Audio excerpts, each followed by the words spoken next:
Praise the Lord. Good morning.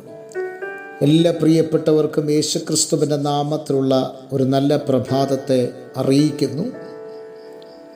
ഈ പ്രഭാതത്തിലും ക്രിസ്തുവേശുവിൽ ശരണപ്പെട്ടുകൊണ്ട് വെളിപ്പാട് പുസ്തകത്തിൻ്റെ പഠന പരമ്പരയിലേക്ക് നിങ്ങളെ ഏവരെയും ഞാൻ ഹാർദവമായി സ്വാഗതം ചെയ്യുകയാണ്.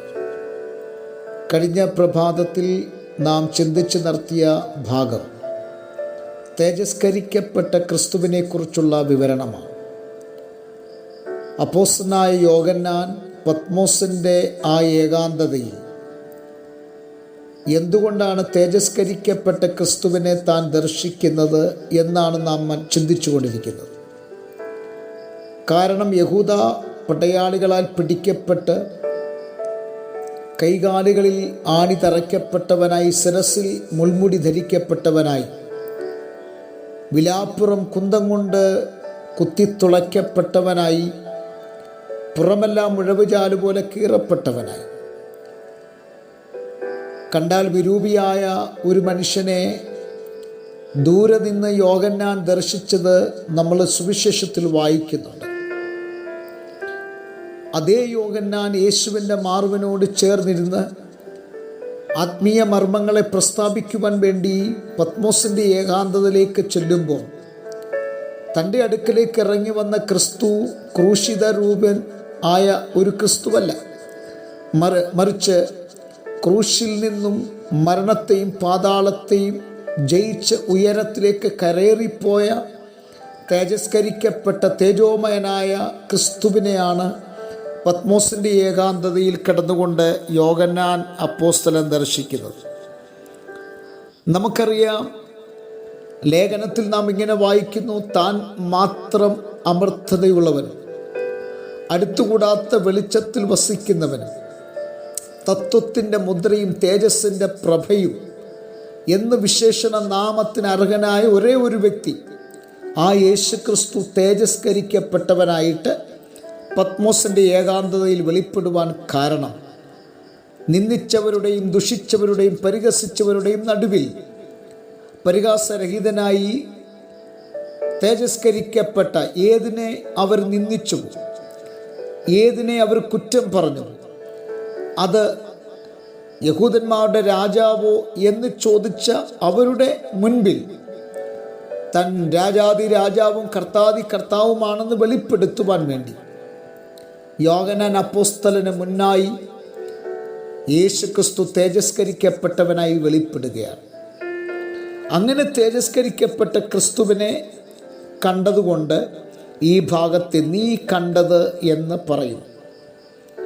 ദൈവിക ദർശനങ്ങളുടെ ആദ്യപടി എന്ന വണ്ണം രണ്ടാമത്തത് ഇപ്പോൾ ഉള്ളതാണ്.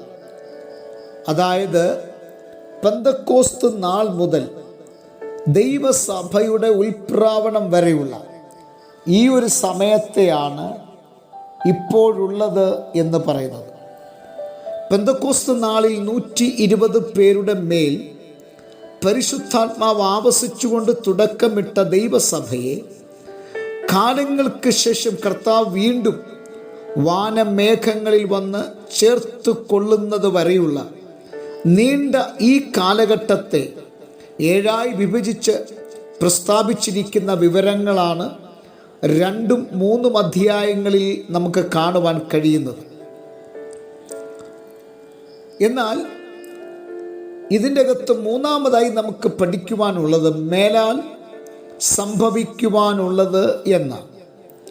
സഭായുഗം അവസാനിക്കുന്നത് കർത്താവിൻ്റെ മേഘപ്രത്യക്ഷതയോടും വിശുദ്ധന്മാരുടെ ഉൽപ്രാവണത്തോടുമുള്ള ബന്ധത്തിലാണ്.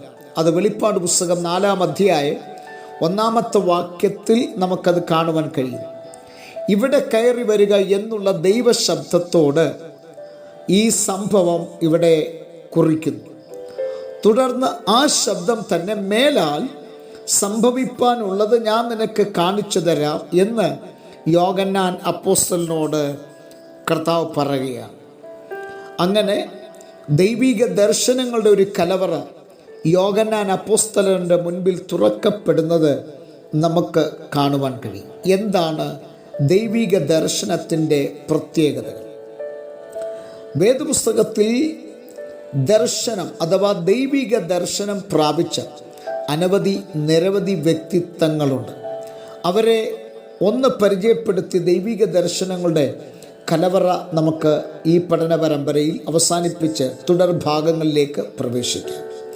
നമുക്കറിയാം, കേബാർ നദിയുടെ തീരത്തിരുന്നു കൊണ്ട് പ്രവാചകൻ ദർശിക്കുന്ന ഒരു ദർശനത്തെക്കുറിച്ച് വിശുദ്ധ വേദപുസ്തകത്തിൽ നമുക്ക് കാണുവാൻ കഴിയും. അത് നാളത്തെ പ്രഭാതത്തിൽ നമ്മൾ ചിന്തിക്കും. ഇന്നത്തെ പ്രഭാതത്തിൽ നമ്മുടെ കണ്ണുകളെ അടയ്ക്കാം, പ്രാർത്ഥിക്കാം. നല്ല ദൈവമേ, സ്വർഗസ്ഥ പിതാവേ, നിന്റെ ജനത്തെ അനുഗ്രഹിച്ച് പ്രാർത്ഥിക്കുന്നു. വലിയ അനുഗ്രഹമാക്കി തീർക്കണം. ഈ ദിവസം ദൈവിക നന്മകളുടെ കലവറകൾ തുറക്കണം. യേശു ക്രിസ്തുവിൻ നാമത്തിൽ തന്നെ ആമേൻ. എല്ലാവർക്കും നല്ല ഒരു പ്രഭാതം നേർന്നുകൊണ്ട് ക്രിസ്തുവിൽ നിങ്ങളുടെ പ്രിയ സഹോദരൻ പാസ്റ്റർ ജോസ് സാമുവേൽ.